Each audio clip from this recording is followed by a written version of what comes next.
Desde la Asamblea Legislativa, informamos con la verdad los temas más importantes de nuestro país. Damos inicio con Así las Cosas, su podcast de confianza.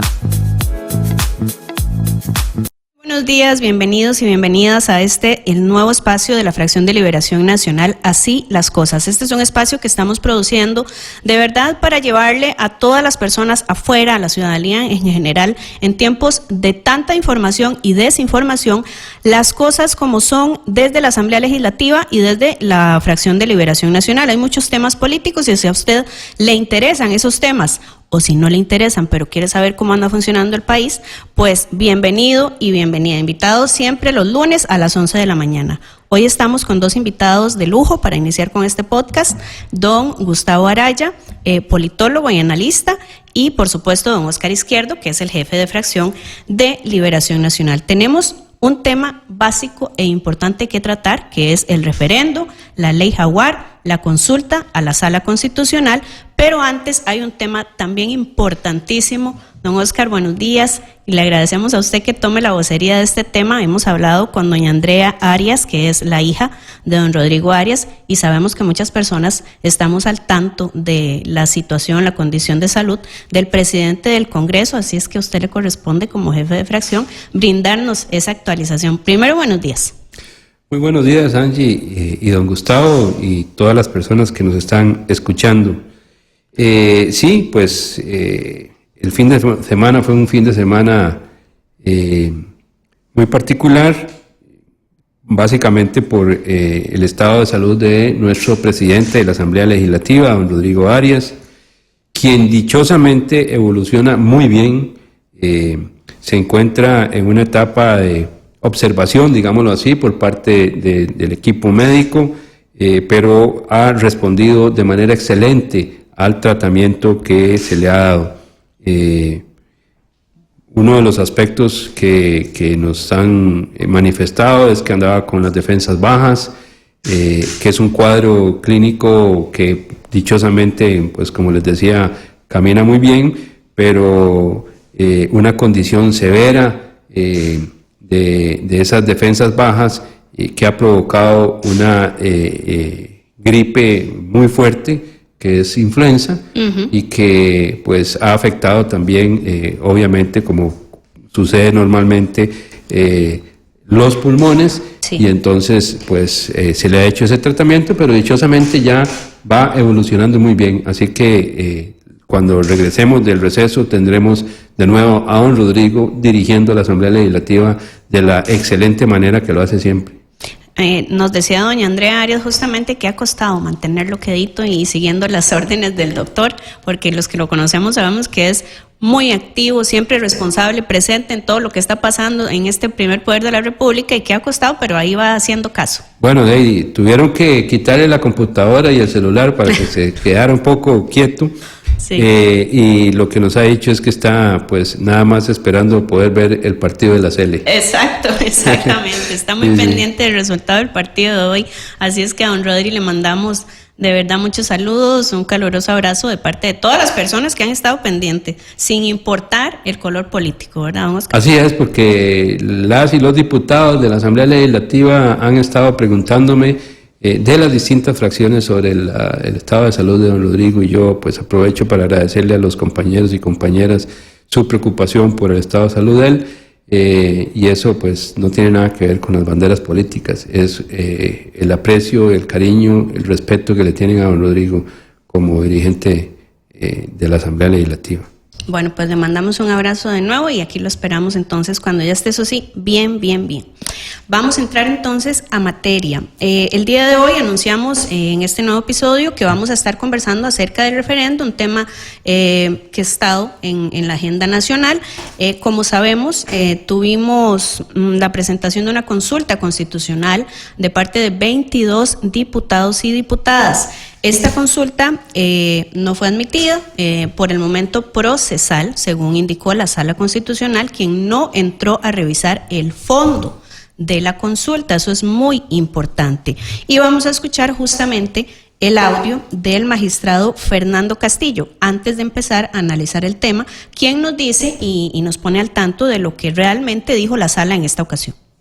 La Sala Constitucional en la sesión del día de hoy viernes declaró por mayoría inevacuable la consulta presentada por 22 diputadas y diputados, toda vez que en este momento procesal en que se encuentra el proyecto de ley, sea en una etapa inicial, los diputados todavía no pueden presentar este tipo de consulta y solicitarle a la Sala Constitucional que ejerza el control previo.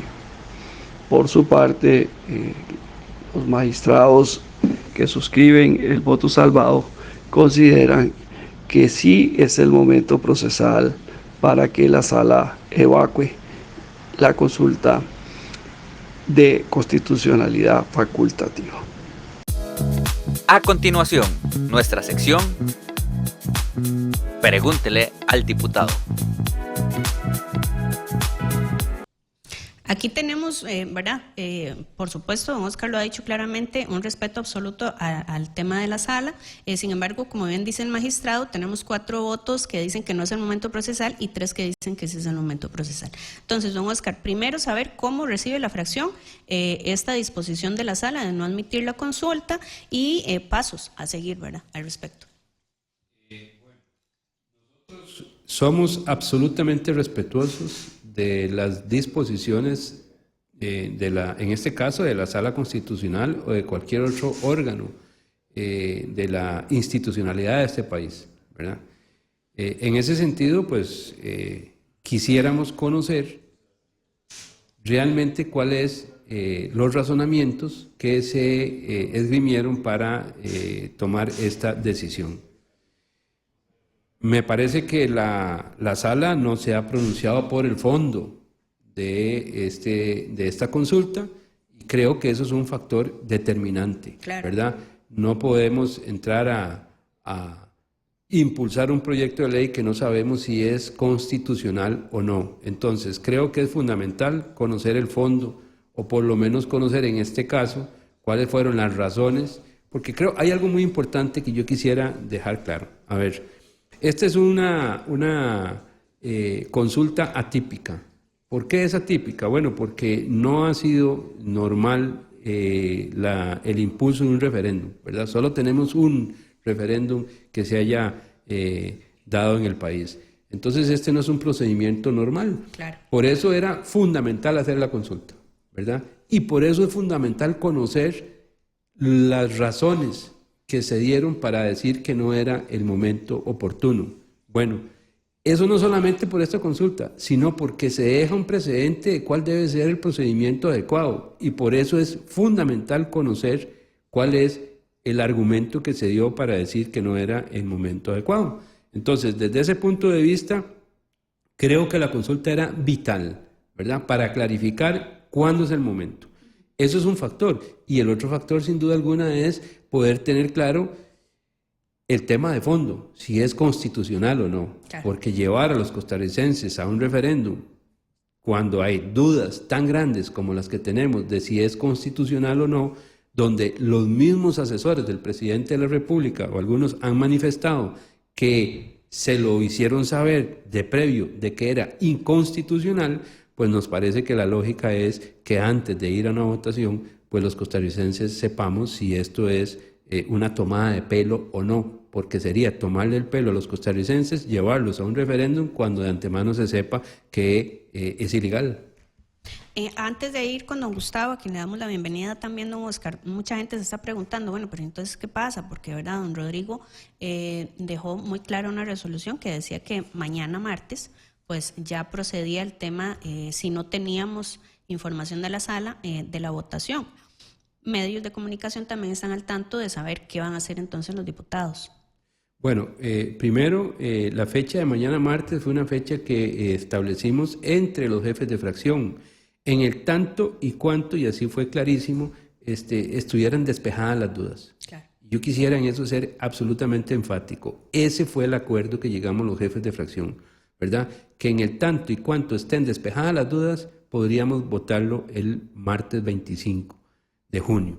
Bueno, me parece que en el punto 10 de la resolución que hizo la presidencia, a raíz de una solicitud que le hicimos los jefes de fracción, queda claro, ¿verdad?, que se votará una vez evacuada la consulta, ¿verdad?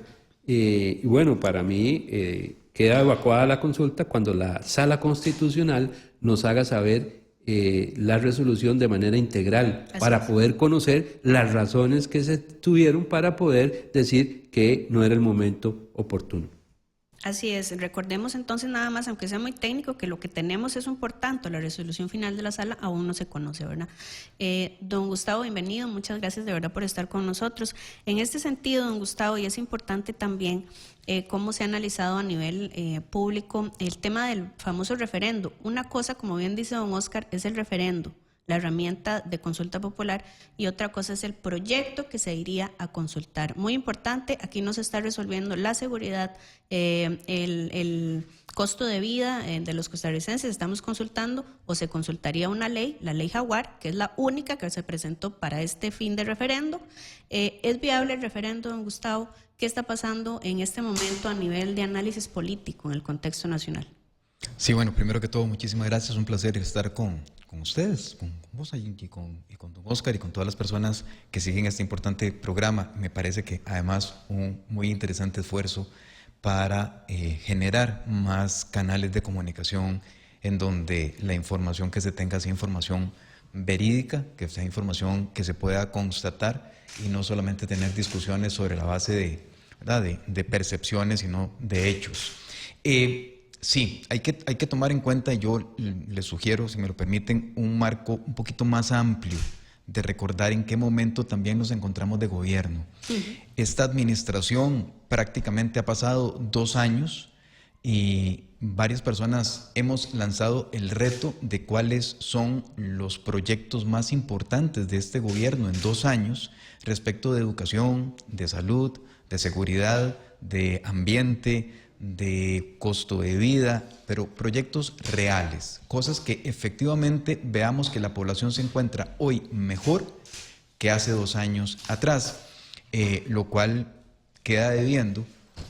Y entonces nos damos cuenta de que, como bien indicaba don Oscar, hace 17 años se celebró el primer referéndum en Costa Rica, aproximadamente fue en el 2007.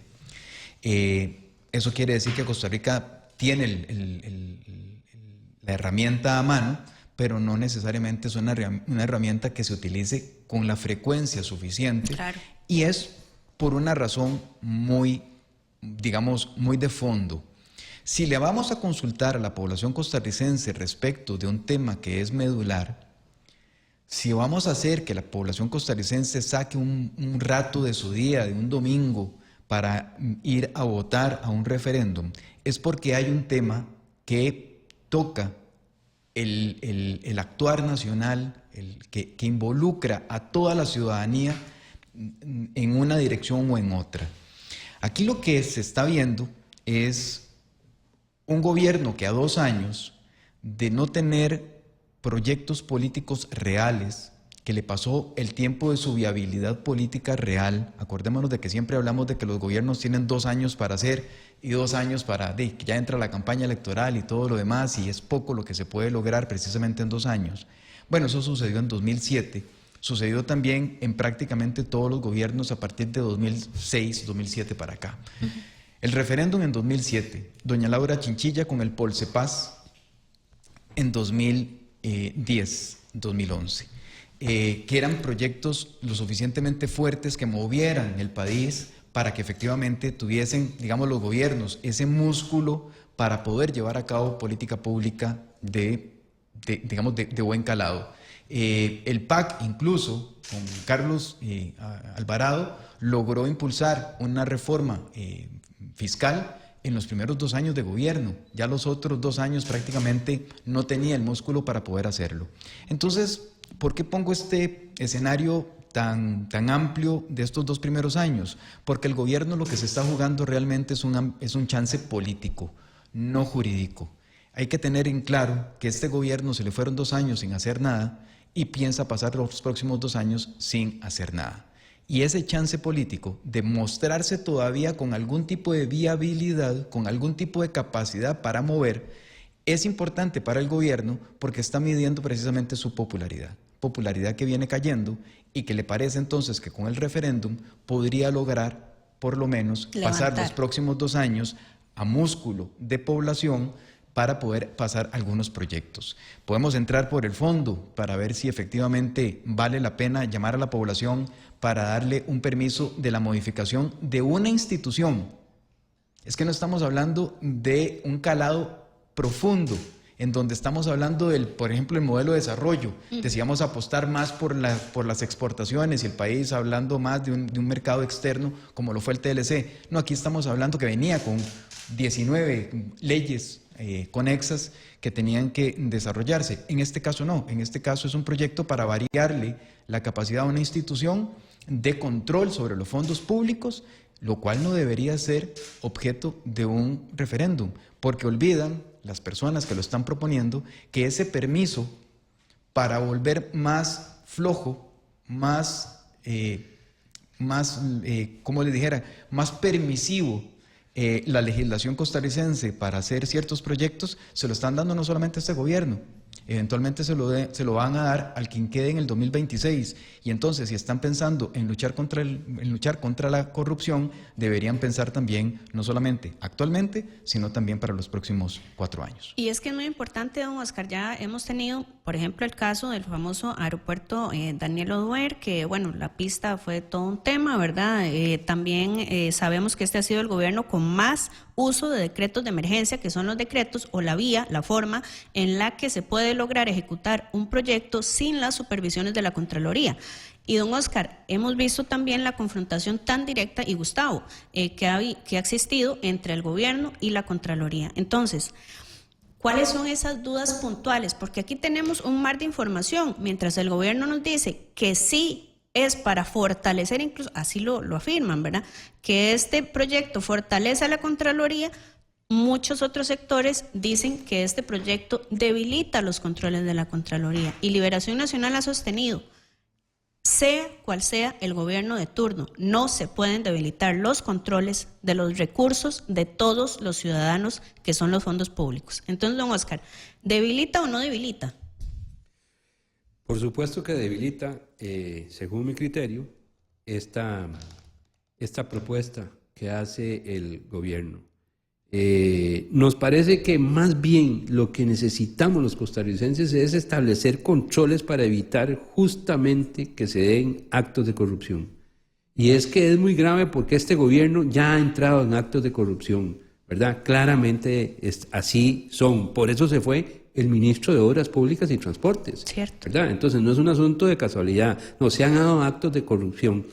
Si le quitamos las potestades a la Contraloría General de la República, pues sencillamente corremos peligro de que la corrupción se fortalezca más bien, sea cual sea el gobierno de turno. Nosotros necesitamos una Contraloría General de la República con los dientes suficientes para poder actuar como corresponde. Entonces, quitarle esos dientes a la Contraloría significa una apertura para la corrupción, y eso es gravísimo.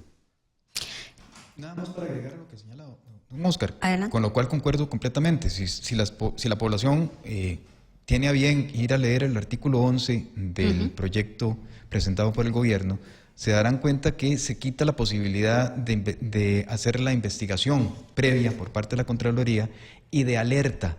Esto significa que la Contraloría no solamente tiene la posibilidad de entrar de previo a que se utilicen los recursos públicos, como lo ha venido haciendo, sino que también se le está queriendo impedir que alerte. Las dos cosas son importantes. Por un lado, prevenir, y por otro lado, levantar la bandera amarilla y decir, por aquí podrían irse los recursos públicos. ¿Por qué el gobierno insiste con esta falacia de decir que se está fortaleciendo la Contraloría General de la República, cuando en realidad no se ve por ningún lado en el proyecto? Eso sería un bonito reto al presidente que le gusta tanto los retos. ¿Cuáles son los artículos en concreto en donde se le están dando mayor capacidad de incidir a la Contraloría General de la República? Número 1. Y número 2, tanto que le critican sobre casos de corrupción en donde la Contraloría no alertó, se supone, o no advirtió, o no hizo investigación de previo, Entonces más bien nos sugiere que liberar los controles no es el camino, sino más bien ponerle más controles, hacer que la Contraloría pueda estar más fortalecida aún. Pero bueno, en el artículo 11 así lo señalan, y si uno sigue artículo por artículo se da cuenta que en el artículo 12 la modificación hace que efectivamente se ate de manos a la Contraloría para que no pueda hacer nada, y que además no advierta casos de corrupción concretos cuando puedan estarse presentando. 2 artículos que se tocan en ese proyecto de ley en donde sería interesante que el gobierno diga cómo es que, quitándole controles a la Contraloría, se pretende combatir la corrupción. Y literalmente ese artículo que señala usted, Gustavo, dice: la Contraloría no podrá sustituir, abarcar, interferir, ordenar, interpretar, advertir, recordar ni recomendar asuntos que correspondan exclusivamente a las competencias propias de administración pública, ni podrá evaluar previamente la gestión administrativa de la administración pública activa. Por eso insistimos desde la fracción de Liberación en que no importa el gobierno de turno que sea, ¿verdad? Vamos en este momento a hacer una breve pausa para irnos a una sección que tenemos justamente en este podcast, que es Pregúntele al diputado. Bueno, en esta ocasión nos preguntan por el presupuesto. Una persona en Facebook nos dejó una consulta para doña Paulina, que es la presidenta de la Comisión de Hacendarios, sobre el presupuesto que está ingresando en este momento a la Asamblea Legislativa. Esta persona nos pregunta si es cierto que se están quitando recursos a las asociaciones de desarrollo. Escuchamos la respuesta. En la Comisión de Asuntos Hacendarios estamos conociendo el cuarto presupuesto extraordinario por un monto de 11.050 millones, el cual contiene el aumento salarial para el cuerpo policial, lo cual estamos de acuerdo y nos parece que es un compromiso que se debe saldar, y sobre todo por tener una labor fundamental que realizan estos funcionarios. Y adicionalmente hemos analizado que parte del financiamiento para este aumento salarial fue tomado de las asociaciones de desarrollo, es decir, tomaron 3.500 millones como fuente de financiamiento, lo cual afectaría el desarrollo comunal. Estamos haciendo un análisis para ver si podemos sustituir esa fuente de financiamiento para no afectar el desarrollo comunal, que a su vez es una materia preventiva porque se pueden hacer actividades y obras en favor de las comunidades, evitando así también delincuencia. Yo estaría aprobándose o estaría conociéndose en audiencia la próxima semana, el martes próximo, a las asociaciones, se les está convocando para ya finalmente conocer su criterio y aprobar el presupuesto el próximo martes. Bueno, los invitamos para que ustedes también participen activamente y con el mayor de los respetos. Yo estoy segura que es posible discutir en el marco del respeto, nos hagan llegar sus consultas de todos los temas que consideren apropiados. Don Oscar, para ir cerrando entonces este tema, Liberación Nacional estará analizando, me imagino, su posición con respecto al tema de la votación del referéndum. Vamos a esperar a que la sala dé su resolución final. ¿Es así? Sí, correcto. Pues para Liberación Nacional, como lo he dicho siempre, somos respetuosos de las decisiones de en este caso de la Sala Constitucional. Lo que requerimos es conocer cuál fue la decisión en forma integral, de manera integral, de tal manera que pues vamos a esperar lo que la Sala argumentó para conocerlo, y como lo dije antes también, es un precedente importantísimo para futuras consultas a la Sala sobre este procedimiento. Quiero además decirles a los costarricenses que me alegra mucho la posibilidad de que este programa que hoy iniciamos sea otra herramienta para poder tener un acercamiento con los costarricenses, saber qué opinan y poder expresarles de manera clara cuáles son los temas en que estamos trabajando, cuáles son las preocupaciones que tenemos para poder construir y, bueno, finalmente también cuáles son las preocupaciones de los costarricenses para poder apoyarles. Para cerrar hoy, nada más una pregunta a ambos. Tenemos una nueva ministra de la Presidencia y digo tenemos porque es el enlace directo con el primer poder de la República, ¿verdad? Doña Laura Fernández está asumiendo y doña Natalia pues culminó estos 2 años como ministra. Don Oscar, tal vez una impresión al respecto. Claro, pero antes quisiera agradecerle a don Gustavo Me parece que es un honor poder estar compartiendo con él un politólogo, un analista político del calibre de don Gustavo en este programa. Enriquece muchísimo. En el caso de la ministra saliente, doña Natalia, yo tengo que reconocer que ha sido una comunicación fluida con ella, hemos tenido una buena comunicación, se ha preocupado siempre por estar atenta, al menos en ese campo de estar en la comunicación directa con la jefatura de fracción y con los diputados de nuestra fracción. Yo espero que doña Laura mantenga esa actitud, yo espero que marque la diferencia como la marcó doña Natalia con relación al proceder confrontativo del presidente de la República, y que ella no toma esa actitud confrontativa porque nada positivo va a traerle a los costarricenses finalmente. Creo que el diálogo es vital y pues un ministro de la presidencia o una ministra de la presidencia en este caso, pues esa debe ser su función vital, el diálogo, tender puentes. El perfil de doña Laura, don Gustavo. Bueno, con un gobierno que terminó en el 2024, que demostró que 2 de sus propuestas electorales fracasaron, en 2 partidos políticos que no lograron ver ni siquiera la luz para ser opciones a nivel municipal, un gobierno que a 2 años se queda sin proyecto político del todo, si es que alguna vez lo tuvo, más allá de ayudar a unos cuantos grupos o sectores que le eran afines, no logró amalgamar ninguna relación con ninguna otra parte de la élite dominante costarricense en términos de empresariado, en términos de sectores importantes y sectores y movimientos importantes. Esto hace ver que efectivamente doña Natalia lee esa situación de final de gobierno. El gobierno tiene el proyecto Jaguar para justificar los 2 años de incompetencia anterior y justificar los 2 años de incompetencia que vienen. Doña Natalia lee perfectamente eso y se retira a su función normal, que es ser candidata probablemente o precandidata a la presidencia de la República, y el gobierno asume una nueva candidatura con esta campaña por adelantado que piensa basar en la popularidad que hoy tiene, y nos parece, al menos a quienes hacemos análisis político, que doña Laura Fernández es la nueva candidata de gobierno como la opción precisamente que deja ver que el gobierno está apostándolo el todo por el todo con este proyecto de ley Jaguar, que es lo único que le queda ya para volverse viable tanto electoralmente como viable políticamente. Bueno, de verdad muy agradecida con ambos, porque sabemos que la agenda de don Oscar es sumamente apretada y le cuesta sacar el ratito, pero muchas gracias don Oscar, gracias Gustavo por ese análisis.